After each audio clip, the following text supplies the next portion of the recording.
लोगों पर उसकी जीवा पर ओम लिखते हैं ताकि वो ओम का जीवन पर स्मरण कर सके, क्योंकि ओम परमात्मा का सर्वश्रेष्ठ और निज नाम, बाकी तो अनेकों नाम है उनके गुण वर्ण स्वभाव के आधार पर, लेकिन मुख्य और निज नाम है वो है ओम, और ओम का जीवन में बहुत ही महत्व होता है। और उसके कारण को विदुषी कहते हैं माता कि तेरा गुप्त नाम वेद है, अर्थात तू ज्ञान स्वरूप है, तो जितना हो सके उतना ज्ञान अर्जन करे और उसी ज्ञान को तू अपने तक सीमित न रखकर पुनः विश्व कल्याण के लिए उपयोग में ले, ऐसा ज्ञान अर्जन करे, ऐसा आशीर्वाद देते हैं।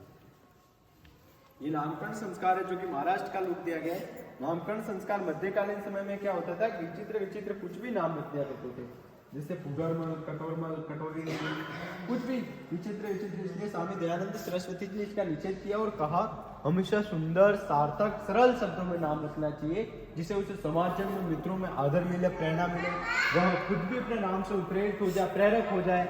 ऐसे नाम रखने से हमेशा सार्थक नाम होने चाहिए। ये निष्क्रमण संस्कार जो कि मणिपुर का लुट गया, निष्क्रमण संस्कार अभी तक तो शिशु जन्म के बाद घर के अंदर ही था, लेकिन उसे प्रकृति से मिलाप है तो उसका स्वास्थ्य अनुकूल समय देकर 4 माह के अंदर अंदर उसे घर से बाहर निकालते हैं।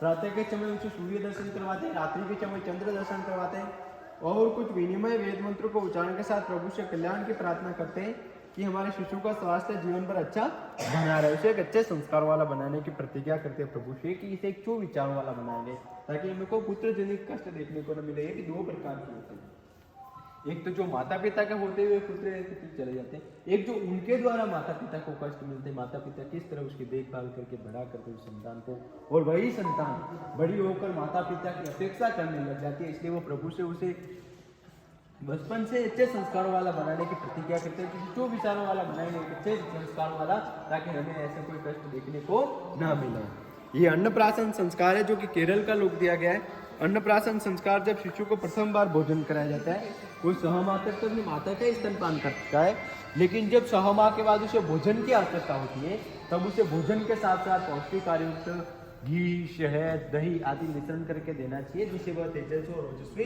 बन सके। और उसे सात्विक अन्न देना चाहिए, क्योंकि सात्विक अन्न से सात्विक कृतियां बनती है। सात्विक अन्न कैसा हो, जो चोरी का ना हो, रिश्वत का ना हो, लूटपाट का ना हो, किसी को कष्ट पहुंचा कर लाया भी ना, इस तरह का।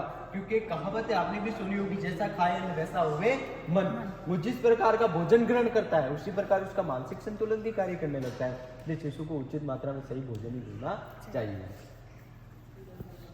ये चूड़ाह कर्म संस्कार है जो कि जम्मू कश्मीर का रूप दिया गया है। चूड़ाह कर्म संस्कार जो बालक के जन्म के जो कोमल बाल होते हैं, जो उसके मस्तिष्क की रक्षा कर रहे होते हैं, लेकिन कुछ समय बाद भारीपन का कार्य करने लग जाते हैं। जब बालक के दांत आने शुरू हो जाते हैं तब उसका स्वभाव चिड़चिड़ापन का हो जाता है। इसलिए इन बालों को काटना अति आवश्यक होता है। इन बालों को काटने से उसके मस्तिष्क का विकास भी सही तरह से होने लगता है और नेभाल के तेजी से आगे शुरू होते हैं। ये किसी के गर्भ और किसी के विशेष स्थान पर काटे जाते हैं, जिसे मुंडन संस्कार भी कहते हैं। लेकिन स्वामी दयानंद सरस्वती जी कहते हैं कि व्यक्ति के मन के भाव है, बल्कि इसका कोई विशेष महत्व नहीं है।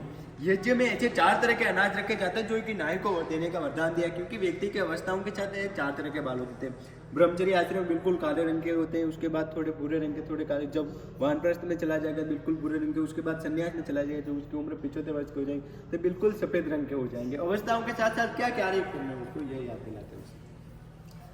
ये कर्णवेद संस्कार है जो कि गुजरात का रूप दिया गया है। कुशल वेद के द्वारा कान छिपाया जाता है, तो कुछ लोग इसका अर्थ आभूषण पहनने से लेते हैं कि कान तो आभूषण पहनने के लिए छिपाया जाता है, लेकिन आचार्य सुश्रुत जी ने बताया कि कान में विशेष नाड़ी होती है, अगर उसी जगह जो वेदी होते हैं उनके द्वारा अगर सही तरीके से सेव किया जाए, उनको पता होता है उनके द्वारा ये सेव किया जाए तो हर्निया आजीवन परिणत होता है और ऐसे कई प्रकार की और